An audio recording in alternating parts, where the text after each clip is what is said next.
नमस्कार, मैं हूं doctor Priyanka, consultant gynaecologist and laparoscopic surgeon Delhi. और हमारे चैनल के इस अगले वीडियो में आप सभी का बहुत स्वागत है। क्या आपके साथ कभी ऐसा हुआ कि अचानक से आपको सिर दर्द होने लग गया, धड़कन बढ़ने लग गई, आपका वेट बढ़ने लग गया और उसका कोई कारण नहीं पता चला हो? आपको अचानक से कॉन्स्टिपेशन होने लग गई, आपका बीपी या शुगर कंट्रोल नहीं हो रहे थे, या आपको अचानक से पीरियड्स की प्रॉब्लम शुरू हो गई, या आपको थकान थकान रहने लगी, या घबराहट या डिप्रेशन होने लग गया? कभी आपने सोचा कि अचानक से कुछ ऐसे सिम्टम्स आए और उसका कारण नहीं मिल रहा हो? तो उन सब के पीछे का कारण वो होता है थायराइड हार्मोन की दिक्कत। इस वीडियो में हम बात करेंगे कि किस तरह से साधारण सिम्टम्स जिनका कोई कारण नहीं समझ में आता, उनके पीछे छुपा होता है इसी ग्लैंड का डिस्टर्बेंस, यानी कि थायराइड हार्मोन की डिस्टर्बेंसेस।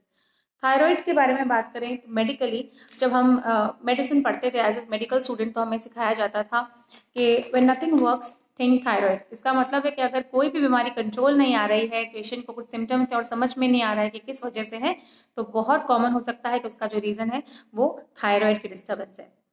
मेडिकली बात करें तो थायराइड हार्मोन एक ग्लैंड से निकला जिसे हम थायराइड ग्लैंड कहते हैं, जो हमारी नेक में यहाँ वॉइस बॉक्स यानी कि लैरिंक्स के बिल्कुल सामने होता है। बटरफ्लाई शेप का होता है और इसका काम होता है थायराइड हार्मोन सिक्रिएट करना। T3 और T4 हार्मोन्स होते हैं जो कि इससे बनते हैं, और इन सबको रेगुलेट करता है एक और हार्मोन जो कि हमारे ब्रेन में पिट्यूटरी ग्लैंड बनाता है, जिसे हम कहते हैं TSH यानी कि थायराइड स्टिमुलेटिंग हार्मोन। इसलिए जब हम थायराइड का टेस्ट करते हैं, थायराइड प्रोफाइल करते हैं, तो उसमें ये तीन चीजें होती हैं, आपने देखा होगा टेस्ट रिपोर्ट में, T3, T4 और TSH यानी कि थायराइड स्टिमुलेटिंग हार्मोन। इस के जो सिम्टम्स होते हैं बेसिकली दो तरीके से आ जाते हैं, या तो थायराइड हार्मोन का बढ़ना जिसे हम हाइपरथायरॉयडिज्म कहते हैं, या फिर कम हो जाना जिसे हम हाइपोथायरॉयडिज्म कहते हैं। हाइपोथायरॉयडिज्म ज्यादा कॉमन है। इस वीडियो में हमारा फोकस उसी पे रहेगा क्योंकि आजकल जो दिक्कतें बढ़ रही हैं वो बहुत हद तक साइलेंटली हाइपोथायरॉयडिज्म हमारी सोसाइटी में बहुत हद तक घर कर गया है और बहुत सी ऐसी मिसलेनियस चीजों को जन्म दे रहा है जिनके बारे में अवेयरनेस बहुत जरूरी है। यही हमारा मोटिव है इस वीडियो को शूट करने के लिए। हाइपोथायरॉयडिज्म तब होता है जब हमारा थायराइड हार्मोन किसी कारण से एडिक्वेट अमाउंट ऑफ T3 और T4 नहीं बनाता है, थायराइड हार्मोन को नहीं बनाता है। इससे जब थायराइड हार्मोन नहीं निकलता है तो उसके और फंक्शंस नहीं हो पाते हैं। थायराइड हार्मोन जो है वो एक तरह का वाइटल कनेक्टिंग हार्मोन है, वो बाकी सारे सिस्टम्स पे असर डालता है, चाहे आपका ब्रेन, हार्ट, लंग्स, किडनीज, आपके इंटेस्टाइन्स, आपका डाइजेशन, आपका रिप्रोडक्शन यानी कि आपका यूट्रस, ओवरीज, आपकी बोन्स, सभी चीजों पे थायराइड का असर होता है। इसे जब आप सिम्टम्स देखेंगे अगर हाइपोथायरॉयडिज्म के, तो वो हो सकते हैं लेथार्जी हो सकती है, वीकनेस लग सकती है, आपको डिप्रेसिव फीलिंग आ सकती है, कॉन्स्टिपेशन और वेट गेन बहुत ही मेजर और मोस्ट कॉमन सिम्टम है। अगर इन दोनों में से एक भी चीज आपको है और जो कंट्रोल नहीं आ रही है, तो जरूर से अपना थायराइड हार्मोन चेक करवाएं। अगर डायबिटीज कंट्रोल नहीं हो रही है, बीपी की मेडिसिन ले रहे हैं लेकिन कंट्रोल में नहीं आ रहा है, नींद नहीं आ रही है, घबराहट हो रही है, प्रेग्नेंट होने की कोशिश कर रहे हैं, सब कुछ सही है लेकिन कंट्रोल में नहीं आ रही है, प्रेगनेंसी नहीं हो पा रहा है, पीरियड्स की दिक्कत है, मेंसेस की दिक्कत है, और भी कुछ भी अगर आपको रेस्टलेसनेस है, तो इन सभी के पीछे हो सकता है थायराइड हार्मोन की दिक्कत। ये सिम्टम्स है हाइपोथायरॉयडिज्म के। स्किन ड्राई हो सकती है, होर्सनेस ऑफ वॉइस, आवाज अचानक से बदलने लग जाए, तो ये सब चीजें हो सकती हैं थायराइड हार्मोन की कमी से, हाइपोथायरॉयडिज्म से। इसलिए whenever this happen, think thyroid. As a patient, as a aware patient, आप लोगों को थायराइड सोचना बहुत जरूरी है। हमेशा डॉक्टर्स के पे डिपेंडेंट नहीं रहे, थोड़े से अपनी मेडिकल नॉलेज को अपडेट करते हुए थोड़ा थोड़ा अगर आप अवेयर रहेंगे तो it will help you in long run. Incidence की बात करें तो थायराइड हार्मोन की जो इंसिडेंस है हमारे कंट्री में, थायराइड डिस्टर्बेंस अप टू 12% है।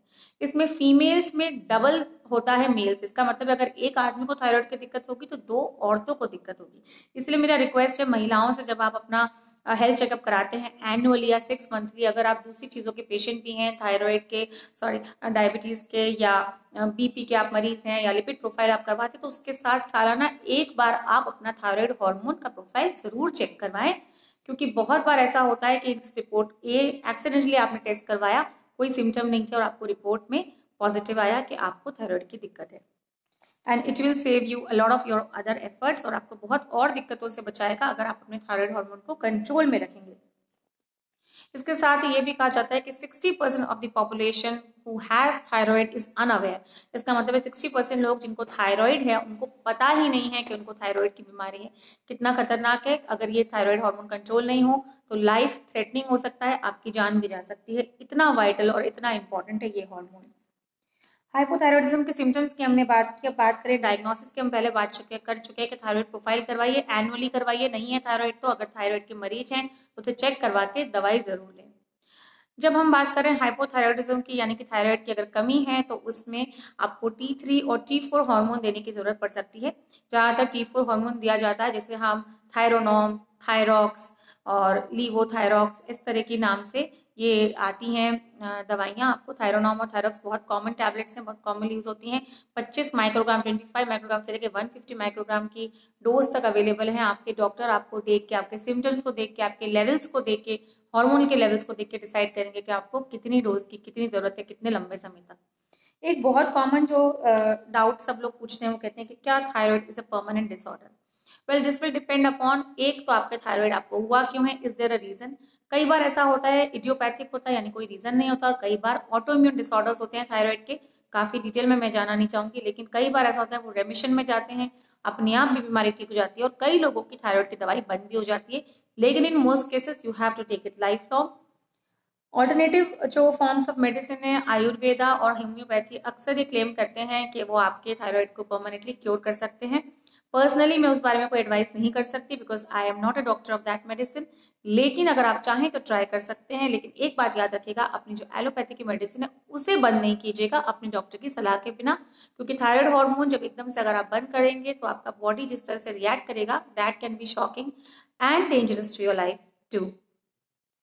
उसके साथ ही मैं आपको बताऊंगी इसका एसोसिएशन डायबिटीज और हाइपरटेंशन के साथ। पीसीओडी एक बहुत ऐसी कॉमन है जो हाइपोथायरॉयडिज्म से बहुत जरूरी है। अगर पीसीओडी है आपको अपना थायराइड जरूर चेक कराएं।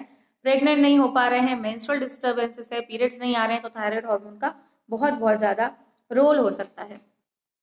ट्रीटमेंट में जहां दवाई होती है उसके साथ ही जरूरी लाइफस्टाइल मैनेजमेंट है। किसी भी और तरह की लाइफस्टाइल डिजीज के साथ, जैसे कि पीसीओडी है, डायबिटीज है, हाइपरटेंशन है, थायराइड में बहुत हद तक आप लाइफस्टाइल मैनेजमेंट से कंट्रोल कर सकते हैं। एक्सरसाइज जरूर करेंगे, योगा जरूर करेंगे। और अब एक ऐसी बात जो हमारे वीडियो के टाइटल में है कि क्या खाने से, लगातार खाने से आपको थायराइड हो सकता है, जी है, वो है रॉक सॉल्ट यानी कि सेंधा नमक। रॉक सॉल्ट आपको हिमालयन पिंक सॉल्ट इस नाम से भी मिलता है, सीधा का सीधा हिमालय से या रॉक से आता है। इसको रिफाइंड नहीं किया जाता, इसको आयोडाइज नहीं किया जाता है, इसमें आयोडीन नहीं होता है। लगातार सालों तक अगर आप बिना आयोडीन का सॉल्ट लेंगे और डायरेक्टरी सोर्सेस से आपको आयोडीन अगर नहीं मिल रहा है, सेंधा नमक रोज खा रहे हैं, सालों तक खा रहे हैं, तो आपको थायराइड की समस्या बिल्कुल हो सकती है। इसीलिए सारा का सारा नमक अपने खाने में सेंधा नमक को मत रखिए। उसके साथ ही आप दूसरा नमक भी जो टेबल सॉल्ट है, कॉमन सॉल्ट, आयोडाइज नमक का भी इस्तेमाल कीजिए, ताकि आपकी सेहत बेहतर रहे और कम से कम आयोडीन की कमी से आपको थायराइड की डिजीज नहीं हो। आयोडीन एक ऐसा मिनरल है जो थायराइड हार्मोन बनाने के लिए हमारे शरीर में लगता है, इसलिए इसकी डेफिशिएंसी भी ना हो, इसका ध्यान रखें। इस वीडियो में हमने देखा कि थायराइड के क्या सिम्टम हो सकते हैं, कितना कारगर है इसका टेस्ट करवाना और कितना इंपॉर्टेंट हो सकता है इसे ट्रीट करना। सेंधा नमक के झांसे में मत आइएगा, उसे हर तरह के सॉल्ट के उसे अपना एक टोटल सॉल्ट ना बना के उसे एड ऑन सॉल्ट की तरह काम लीजिए और मिक्स फूड खाइए। इस वीडियो में इतना ही, अगले हफ्ते फिर मिलेंगे एक और जानकारी के साथ। हमारे चैनल को लाइक भी, वीडियोस को लाइक कीजिए, चैनल को सब्सक्राइब करना मत भूलेगा। ऐसे ही कुछ सरप्राइजिंग शॉर्ट वीडियोस के साथ आपसे फिर मिलेंगे। नमस्कार।